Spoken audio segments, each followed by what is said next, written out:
Budaya menyeruput kopi atau ngopi merupakan kebiasaan tersendiri bagi masyarakat Indonesia. Tidak hanya dilakukan di pagi hari sebagai teman sarapan, ngopi kini juga makin berkembang tidak hanya sebagai pendamping pisang goreng, tapi juga sebagai teman berbagai hidangan di segala situasi dan kondisi. Hal ini ditandai dengan merebaknya para pedagang minuman kopi yang hampir merata di setiap kota besar di Indonesia.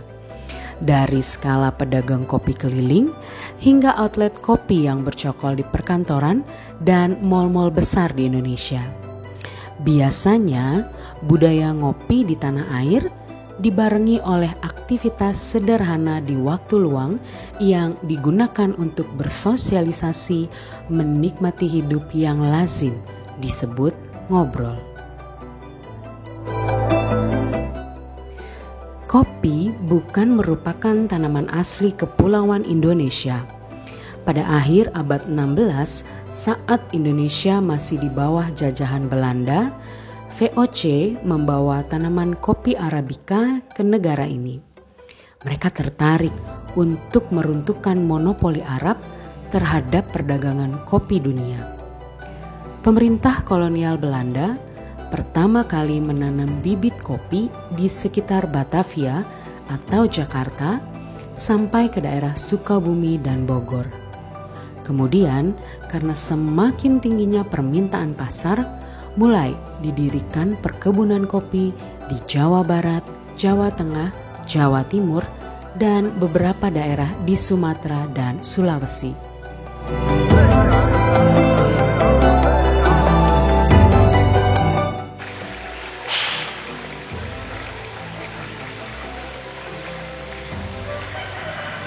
Adalah Kampung Duku, Desa Karya Mukti, Kecamatan Cibatu, Garut, salah satunya, yang mempunyai perkebunan kopi sejak awal abad 19 yang mempunyai varian biji kopi unggulan.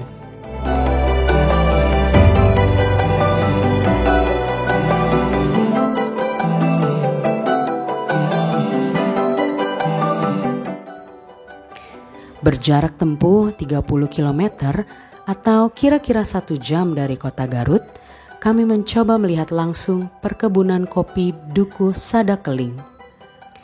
Jalan yang ditempuh tidak selalu bisa dilalui kendaraan roda 4. Kendaraan roda 2 dan trekking menjadi pilihan untuk sampai ke perkebunan kopi yang berada di ketinggian 2000 meter di atas permukaan laut. Berada di kawasan hutan pinus Perum Perhutani, KPH Cibatu berluas 7.688 hektar. Perkebunan kopi ini bisa dibilang ideal untuk menghasilkan biji kopi istimewa karena berada di atas tanah vulkanis yang kaya akan mineral.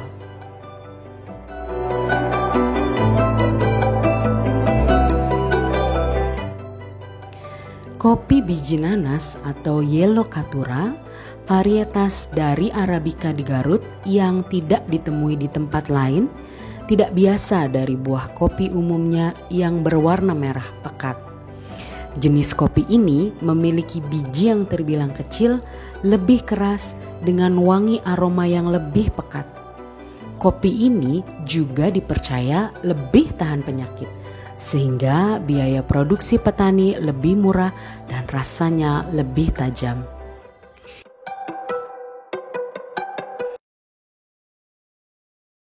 Ya, Assalamualaikum warahmatullahi wabarakatuh. Nama saya Dadang Sajidin, alamat Kampung Dukuh dari RT 3 RW 5 Desa Karya Mukti, Kecamatan Cibatu, Kabupaten Garut. Profesi saya ya sehari-hari ke kebun. Jadi bertani lah secara manual atau tanpa guru sebetulnya tani saya ini ya. Jadi petani saya tani otodidak, nggak ada pembinaan, nggak ada yang ngasih fasilitas untuk apa enggak itu. Dadang itu masuk dalam kelompok tani apa mengelola sendiri lahannya? Oh, kalau ini mengolah sendiri. Luas lahan yang Pak Dadang kelola itu ada berapa hektar, Pak? Kalau perkiraan ini ada, kalau kurang lebih dari 5 hektar saya pribadi ya. Itu semua tanaman kopi? Tanaman kopi, cuma 3 tahap kan. Pertama ini sanam yang pertama ini udah dipanen. Kedua baru mulai, ketiga belum, baru tumbuh 60 cm lah. Selama dari tahun 2009 jadi petani kopi, itu biasanya itu panen berapa bulan sekali dan hasil panennya itu biasa berapa kilo atau ton, Pak? Oh, kalau saya pribadi ini ya, kalau kopi udah aturannya memang sama di mana-mana juga 1 tahun sekali.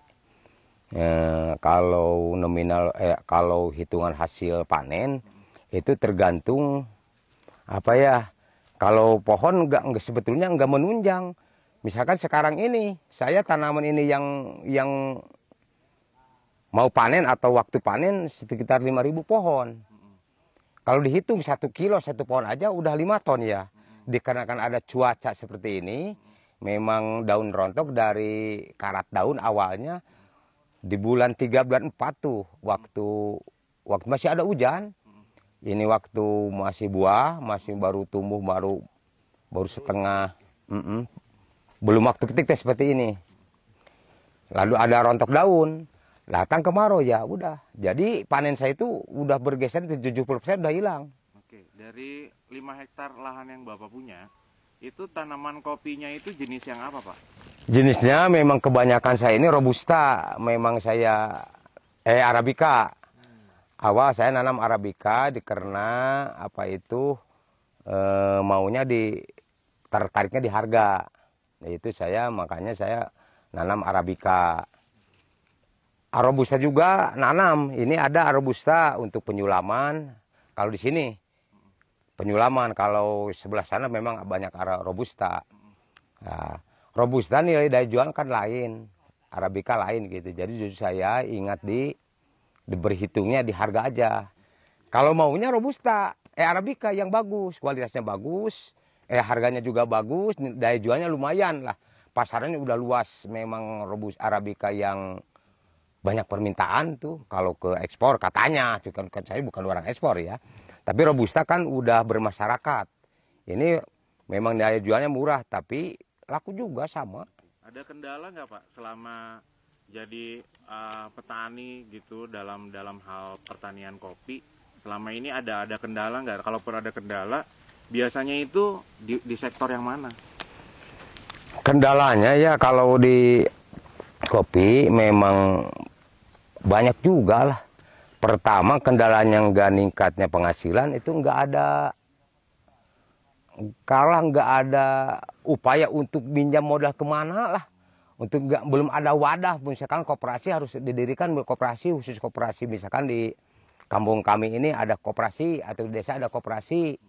Itu kan lumayan menopang kebutuhannya. Jadi meringankan beban. Nah, dikarenakan itu memang kendala banyak, Pak. Misalkan pemupukan enggak. Ini sebetulnya natural, enggak ada pupuk-pupukan ini. Natural aja. Aslinya gini ya gini. Mau hidup, mau mati kan gitu. Saya udah sebagai petani atau orang tani lah. Kalau bilang petani, kayaknya saya masih belum. Kalau petani kan bisa bermodal nyuruh orang lain. Saya orang tani sendiri. Ya betul kan? Hasilnya sendiri, produk pertanian dari kelompok tani di Kampung Dukuh ini, itu yang membedakan dengan petani kopi di daerah lain apa, Pak? Bedanya katanya produknya. Kualitasnya memang bagus. Ada beberapa memang kadar airnya juga bisa kurang dari sini ya, udah lebih baik. Kalau dari yang lain memang kadar airnya banyak ya Pak Riki ya? Ya betul. Banyak ya, kalau ini agak kurang, jadi kualitas kopi memang bagus. Ini kan ada sesuai, kalau kopi tergantung ketinggian Pak. Kalau katanya di Garut ini cuma rata-rata di 1.000 Pak ya, 1.000 ke atas, 1.000 ke bawah kebanyakan. Ya ini lokasi ini kebetulan 1.000, kalau nggak salah ini 1.200 sampai 1.400 ketinggian ini. Makanya kata ahli-ahli kopi gitu, pengusaha gitu, yang ketinggiannya lebih tinggi kopi kualitasnya lebih bagus. Makanya memang banyak petani kopi dari sini banyak yang datang. Para importir itu banyak yang datang ke pengusaha ke Tengkulak. Yang enak kan Tengkulak. Oke, untuk ningkatin kualitas kopinya sendiri dari petani itu melakukan apa, Pak? Jadi untuk meningkatkan kualitas kopi ini dari petani harus diadakan sortir dulu lah. Sortir, ini biji yang bagus, ini biji yang kurang bagus, ini kurang baik atau baik gitu kan. Bisa begitu. Nanti ada peningkatan dijualnya. Ini kalau di harga 8.000 waktu ini, 8 sampai dari awal 5.000, 6.000 sampai 8.000 Maret sekarang, itu kan Tengkulak, harga Tengkulak. Saya punya pikiran begini, apalagi kalau saya menggunakan sortir ya daya jualnya. Memang udah ada bocoran kalau sortir, memang daya jualnya lumayan. Padahal juga udah bilang harus sortir, harus bersih, harus banyak lah aturan-aturan yang mau daya jualnya tinggi, lalu meningkatkan kualitas. Memang betul. Bisa spesialitas bisa. Saya bukan nggak sama seperti itunya. Yang tadi dikarenakan kebutuhan warga mendesak, Pak. Pasti Bapak bertanya begini, kenapa dijual 8.000 ceri atau 3.000 ceri? Pasti gitu ya. Kalau betul ada yang daya jualnya tinggi. Nah, yang tadi saya kalau daya jualnya tinggi, ada implementasi yang pasti. Misalkan ada mesin pengupasan, ada mesin penggilingan untuk jadi green bean. Nah, di sana sudah ada daya jual. Cara menghandlenya yang tadi belum ada koperasi. Kalau ada koperasi kan bisa pinjam dulu uang. Sesuai dengan aturan berapa bulan, berapa tahun lah seperti itu. Saya pinjam segini, nanti setelah panen kopi habis. Dikarenakan mau diolah di beras, jadikan green bean, jadikan gabah, kan menunggu waktu. Sebelum dijual itu bisa keatasi dari koperasi, misalnya pinjam uang dulu. Kan bisa, koperasi bisa ada keuntungan, kita juga ada kebantu. Nah, kemauan saya begitu. Yang dibutuhkan petani kopi Dukuh saat ini tuh yang jangka pendek membutuhkan apa? Yang jangka panjang itu membutuhkan apa misalnya? Ya kalau menurut kami ini, ya saya ini kalau petani kopi jangka pendek sama. Kalau jangka pendek, ya modal awal lah. Seperti modal yang memang kayaknya nggak mungkin nggak perlu modal, tuh. Udah jelas ini kan pasti membutuhkan. Tapi di samping modal ini, di samping modal itu, jadi kan bisa maunya saya meningkatkan hasil produksi lah. Yang tadi setelah ada bantuan, misalkan ada pinjaman dari koperasi manapun untuk mengolah ini, misalkan dipemupukan 1 tahun berapa kali, nominal uangnya berapa, kan berhitung begitu. Lokasi sekian hektar atau sekian ratus tumbak, 1.000 bata, ini ada hitungan di masing-masing penggarap. Jangka itu, pendek itu pemupukan, pemeliharaan ini kan jangka pendek untuk makan, Pak. Bukan untuk, ini untuk buaya kopi, dibahas kopi enggak. Ini ada waktu sebelum panen, pemupukan, orang yang tani ini perlu duit, perlu makan kan. Nah, di samping itu kan bisa makan, bisa dikerjain sendiri. Kalau nggak ke atasi sendiri, bisa nyuruh orang lain. Seperti itulah. Jadi jangka panjangnya, ke depannya, mau meningkatkan ini kopi, secara ke depannya saya mau ngolah. Jadi implementasi itu. Kalau sekarang daya jualnya dicari-cari aja terus. Tengkulak yang nampung. Jadi kalau habis panen, ya habis uangnya lah. Justru saya mau memikirkan kami ini memikirkan sama pribadi juga cari mata air untuk penyiraman tanaman kopi di waktu kemarau ini. Sekitar memang ada di sekitar dari lokasi ini 6 kilo lah ada sumber dari itu Pak Diki. Sukahati sebelah sininya, enggak Sukahatinya, sebelahnya ada mata air. Udah survei sama teman-teman. Kalau ini petak ini bisa disiram. Supaya ngatasi seperti itu kan itu. Saya ada buktinya ya udah rontok itu kekurangan air. Pan kopi biasanya menuruti aturan kata pakar-pakar kopi butuh kelembaban. Gitu butuh rimbunnya tanaman keras.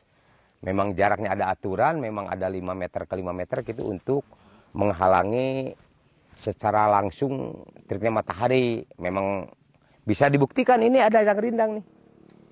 Agak bagus, ke sana belum.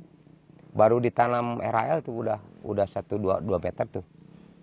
Itu di lahan perhutani. Memang harapan saya ini mau ada pipanisasi untuk penyiraman lahan di pertanian kopi ini. Karena kopi mau membutuhkan kelembaban. Kalau nggak lembab ya itu kejadiannya seperti itu, rontok daun.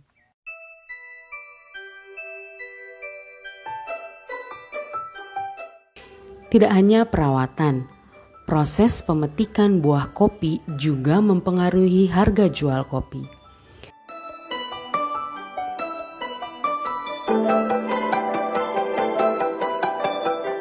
Proses petik cantik dilakukan dengan memilih buah kopi yang sudah matang, kemudian disortir menggunakan air untuk memisahkan buah kopi kualitas nomor 2 dan nomor 1, lalu kemudian disortir kembali berdasarkan ukuran.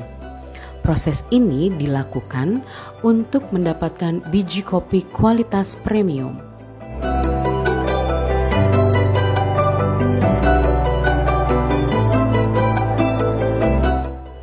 Fenomena yang sampai saat ini masih terjadi di masyarakat Indonesia adalah kopi Arabica dan Robusta terbaiknya hampir semuanya diekspor. Rakyat kebanyakan mengonsumsi kopi sisa. Ironisnya, biji-biji kopi terbaik ini diolah dan kembali masuk ke dalam Indonesia di bawah naungan nama-nama gerai kopi besar. Beberapa kedai lokal melalui kerjasama dengan para kelompok tani melakukan terobosan peningkatan produk, salah satunya dengan program pelatihan para petani kopi, barista, maupun pelatihan pemrosesan biji kopi.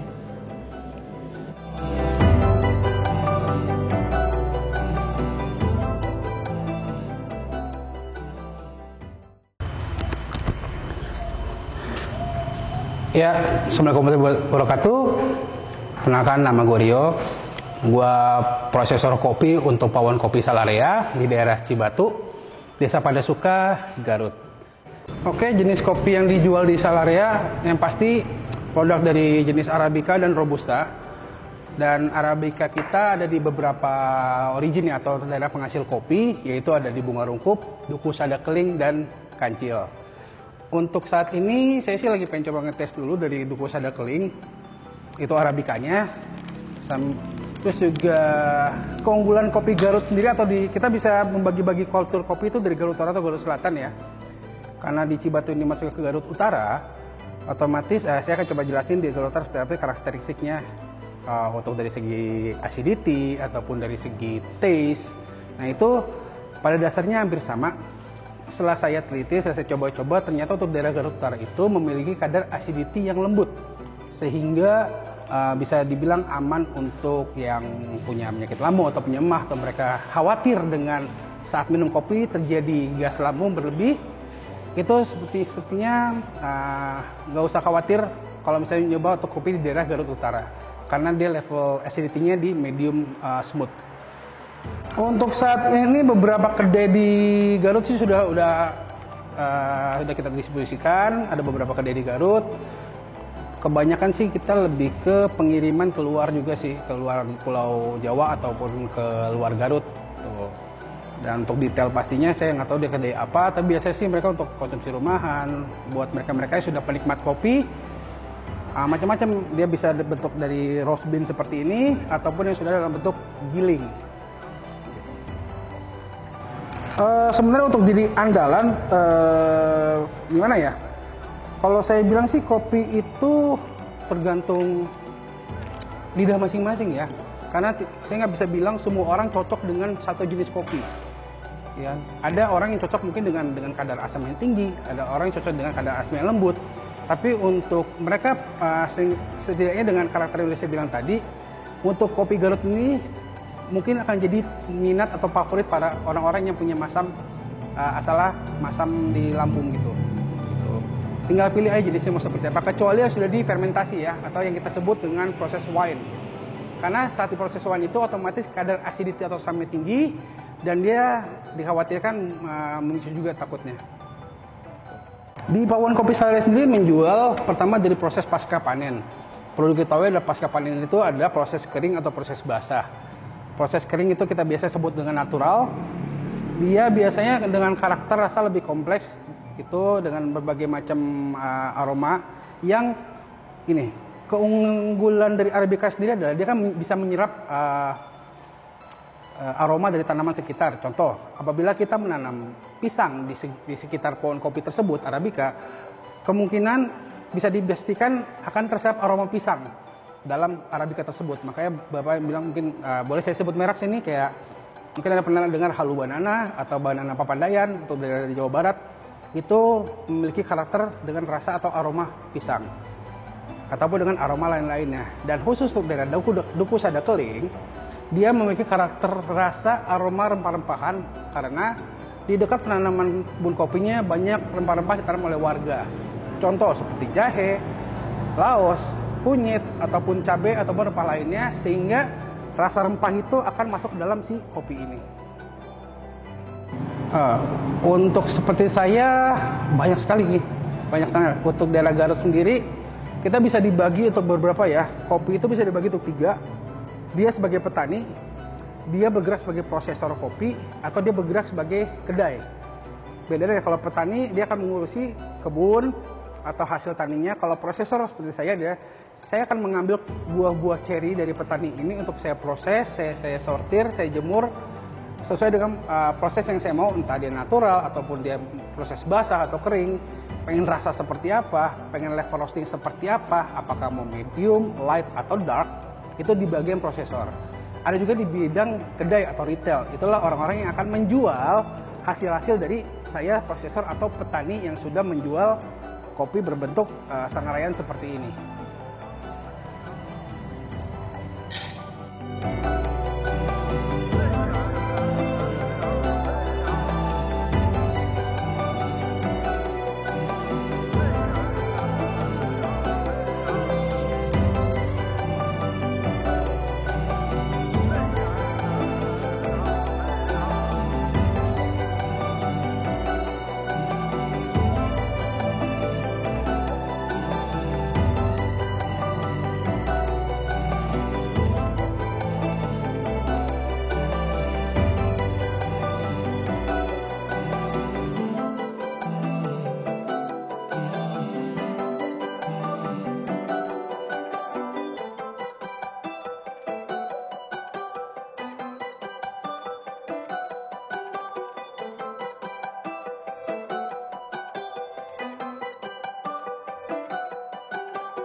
Selamat ulang tahun untuk BUMN Inc. yang keempat.